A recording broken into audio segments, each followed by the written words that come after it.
Kolkata চেতনাবার্তা news channel থেকে প্রেমচাঁদ ফৌজদার গিয়েছিলেন হুগলি জেলার গোঘাট ১ নম্বর ব্লকের ভাদুর অঞ্চলে এবং আরামবাগ মহকুমাতে। ওখানে ২০২৬ সালে বিধানসভা ভোটের বর্তমান পরিস্থিতি কীরকম জানার জন্য গ্রাম মানুষের সাথে কথা বলতে ভাদুর অঞ্চলে একজন মাস্টারমশাই শান্তিনাথ রায়ের সাথে কথা বলেন এবং সুপ্রকাশ পোড়েল এবং অঞ্জন রায় এদের সাথেও কথা বলেছিলেন।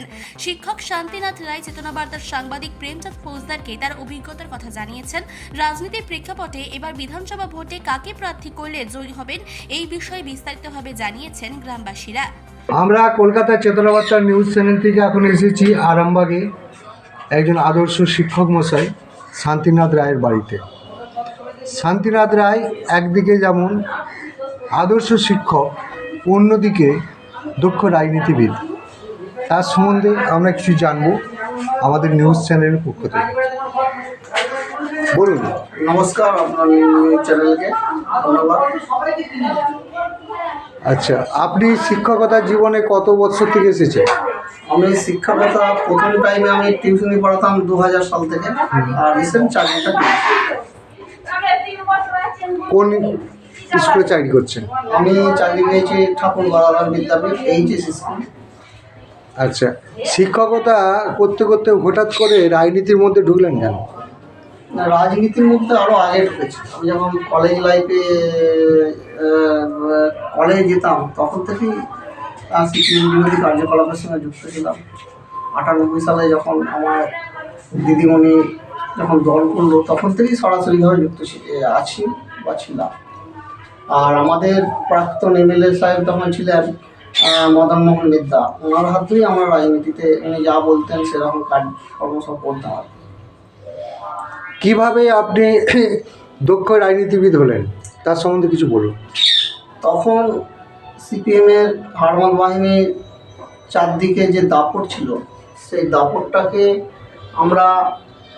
আমরা বেশ কয়েকজন ছেলে, ইয়াং স্টেজের ছেলে একত্রিত হয়ে সংঘবদ্ধ হয়ে এখানে ওখানে গ্রামে গ্রামে পাড়ায় পাড়ায় ঘুরেছি, বুথে বুথে ঘুরেছি, ঘুরে মানুষের মনকে অনেকটা ঘুরিয়ে দিয়েছি। সেই জন্যই তখন দলটা আপনি ধরতে পারেন প্রত্যেকটা বুথে বুথে সংগঠন আমরা তখন করেছি গোঘাট 1 নম্বর ব্লকে। তারপর বিভিন্ন জায়গায় ধরুন কখনো মেদিনীপুরে, কখনো আসানসোলে, কখনো কল্যাণীতে এইসব প্রোগ্রামগুলো হতো না, আমরা এখান থেকে গাড়ি করে লোক নিয়ে নিজেও যেতাম। তখন সিপিএম ক্ষমতায় সেই ভয়ে গাড়ি এসে আমার বাড়ি গোঘাট আরামবাগে এসে গাড়িতে উঠতাম, এখান থেকে হয়ে আমরা যে মিটিংয়ের স্থলে পৌঁছাতাম। সিঙ্গুর আন্দোলন হলো যখন আমরা গেছি, সেইখানে থেকেছি, সমস্ত কিছুর সঙ্গে আমরা যুক্ত ছিলাম। প্রধান হিসাবে কোন জায়গায় কিভাবে কাজ করেছেন?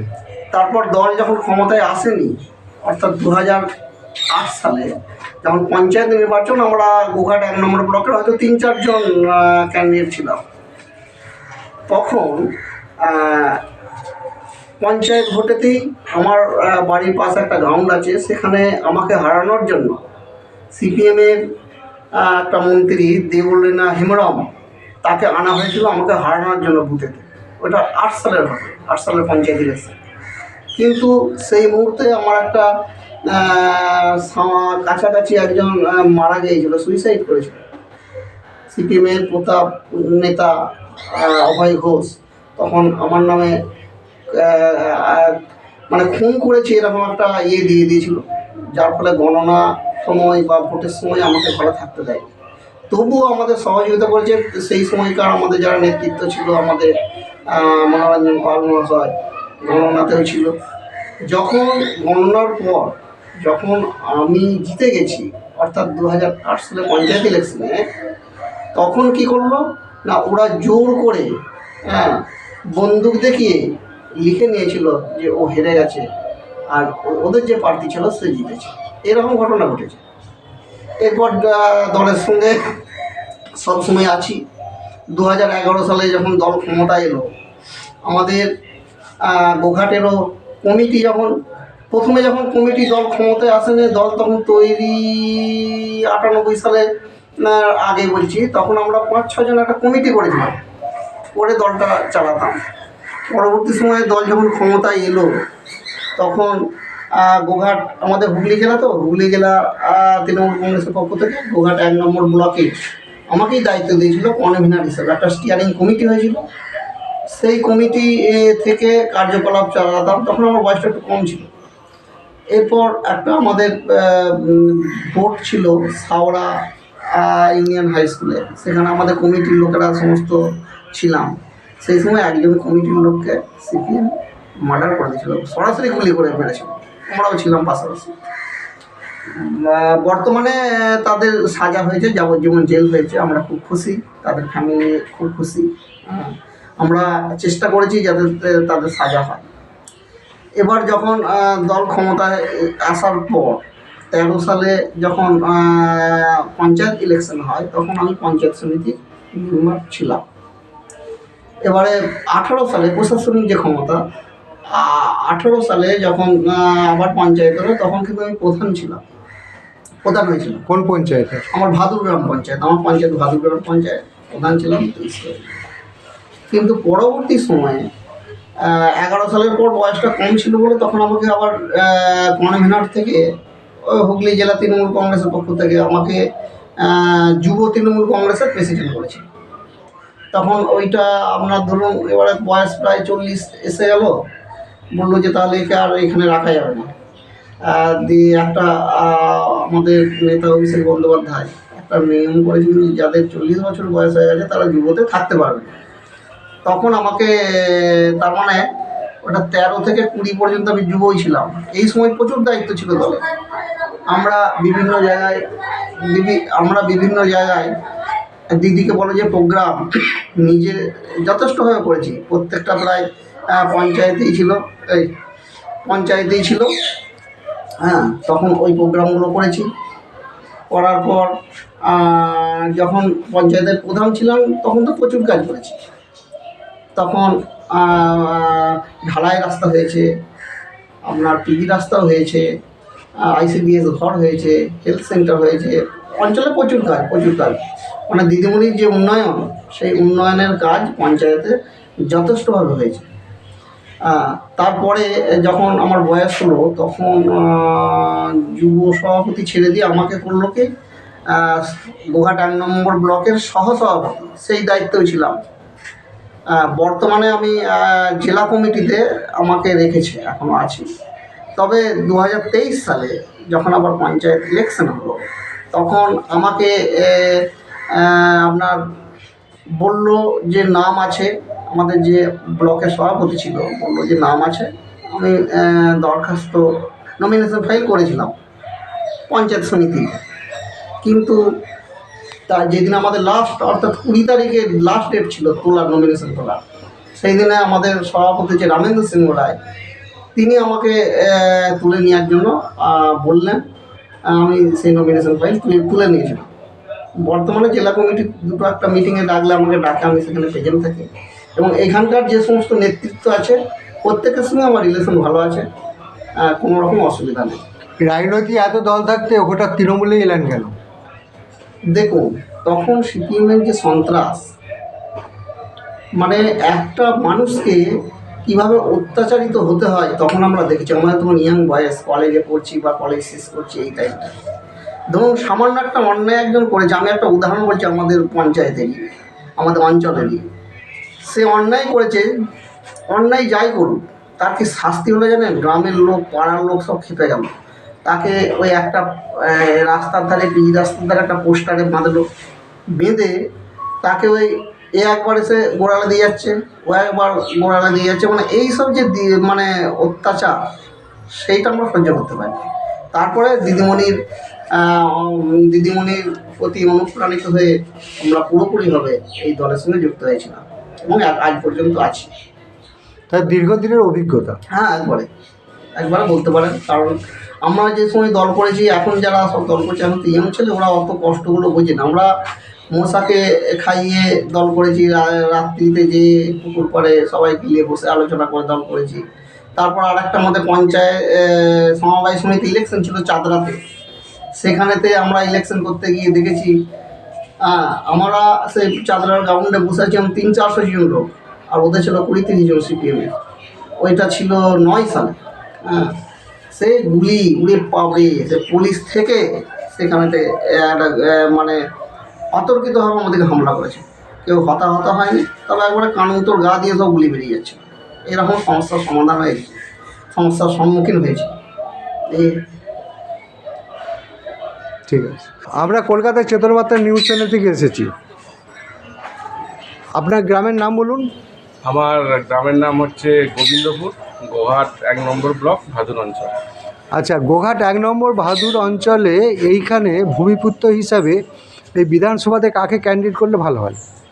দেখুন, ক্যান্ডিডেট বলতে তৃণমূল কংগ্রেস যেভাবে রাজ্য সরকারের যে উন্নয়ন বার্তা আমরা সবই পাচ্ছি, কিন্তু বর্তমান পরিস্থিতিতে আমরা রাজনীতি যেভাবে দেখতে পাচ্ছি যে বাইরে থেকে ক্যান্ডিডেট এসে আমাদের এখানে প্রার্থী হচ্ছে, কিন্তু হেরেও যাচ্ছে, সেটা দেখতে পাচ্ছি। সেই জায়গাতে দাঁড়িয়ে আমরা ভূমিপুত্র হিসেবে যদি লোকাল কাউকে, যে এই গোঘাট বিধানসভার মধ্যে কোনো ভূমিপুত্র বা গোঘাট 1 নম্বর ব্লকে আমাদের কোনো ভূমিপুত্র, কোনো স্কুল টিচার আমাদের যারা দেখেছি দীর্ঘদিন তারা রাজনীতি করতে, ব্যক্তিগত আমি একটা নামও আপনার কাছে হয়তো বলছি, মানে শান্তিনাথ রায় মহাশয়, উনি একজন স্কুল টিচার।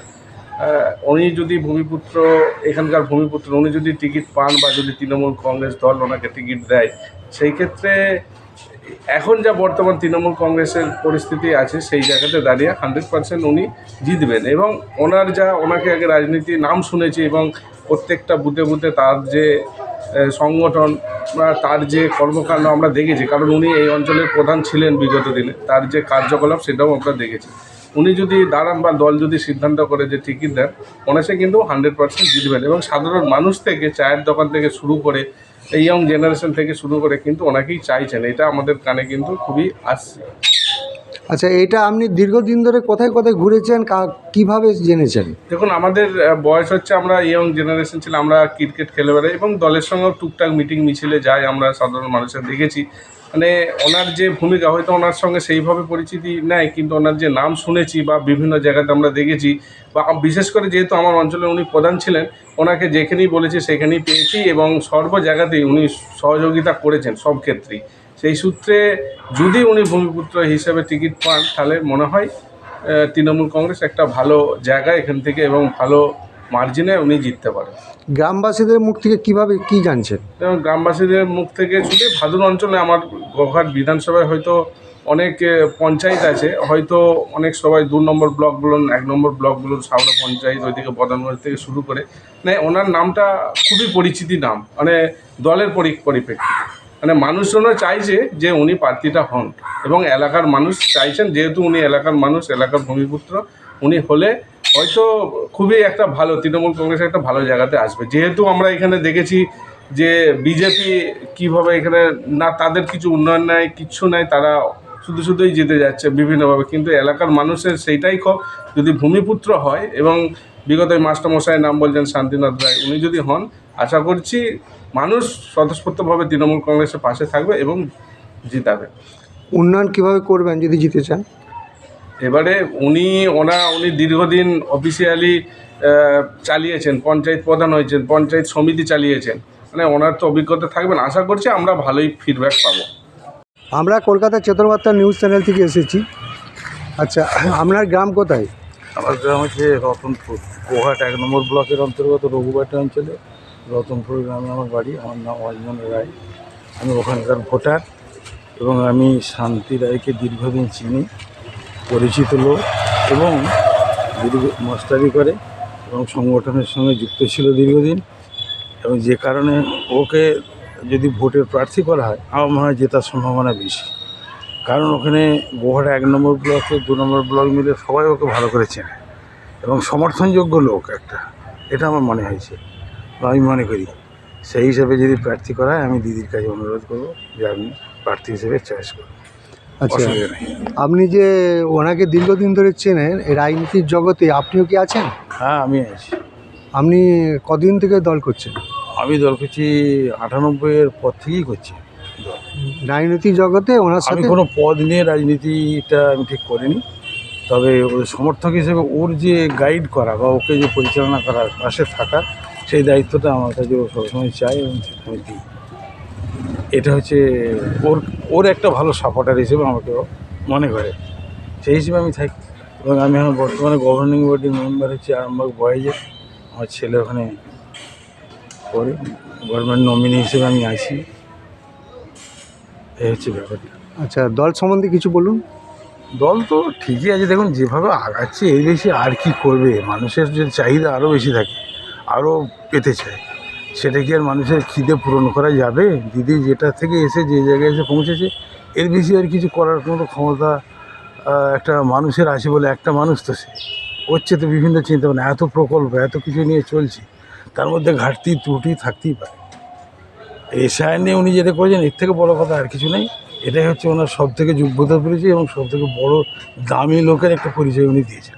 এটা দিদি আমাদের কাছে একটা গ্রহণযোগ্য এবং প্রণম্য, আমাদের কাছে প্রণামের যোগ্য হয়ে থাকবে যে উনি যা করেছেন। মানুষ অন্তত অস্বস্তি থেকে বেঁচেছে, স্বস্তির নিঃশ্বাস ফেলে অন্তত ঠিক আছে। এটা আমার মনে হয়। শান্তিবাবু সম্বন্ধে যেটুকু বললেন মোটামুটি সেটাই সঠিক। অ্যাজ এ ম্যান হিসেবে ভালো, ডবল এম এ পাস। গোহাট থানার বুকে একটা ওরকম প্রার্থী তো পাওয়া যাবে না। প্লাস ও একটা শিক্ষিত ছেলে, একটা মাস্টারের সঙ্গে যুক্ত আছে এবং সোশ্যাল কাজের সঙ্গেও প্রচুর মানুষের উপকার করে। এবং আমিও দেখেছি যে অনেকেই শান্তি শান্তি শান্তি শান্তি করে একটা চায়। এরপর যারাই আসুক না কেন তাদের তো বিভিন্ন প্রবলেম, বিভিন্ন সমস্যা এসব আছে, তো তাদের থেকে অন্তত অনেকটাই ফ্রেশ গোহাট থানার বুকে এখন পর্যন্ত আমি দেখতে পাচ্ছি। এটা আমার মনে হয়। ঠিক আছে, আপনার নামটা আরেকবার বলুন। আমার নাম হচ্ছে অঞ্জন রায়, রঘুবাটি অঞ্চল, গোহাট 1 নম্বর ব্লকের অন্তর্গত, রতনপুর গ্রামে আমার ভোটার, ওই গ্রামের একজন বাসিন্দা। আমি এখানে ভাড়া হিসেবে কাজকর্মের সূত্রে আর মধ্যে থাকি এখানটা। হুগলি থেকে প্রেমচাঁদ ফৌজদারের রিপোর্ট, চেতনা বার্তা, জেগে থাকে জাগিয়ে রাখে।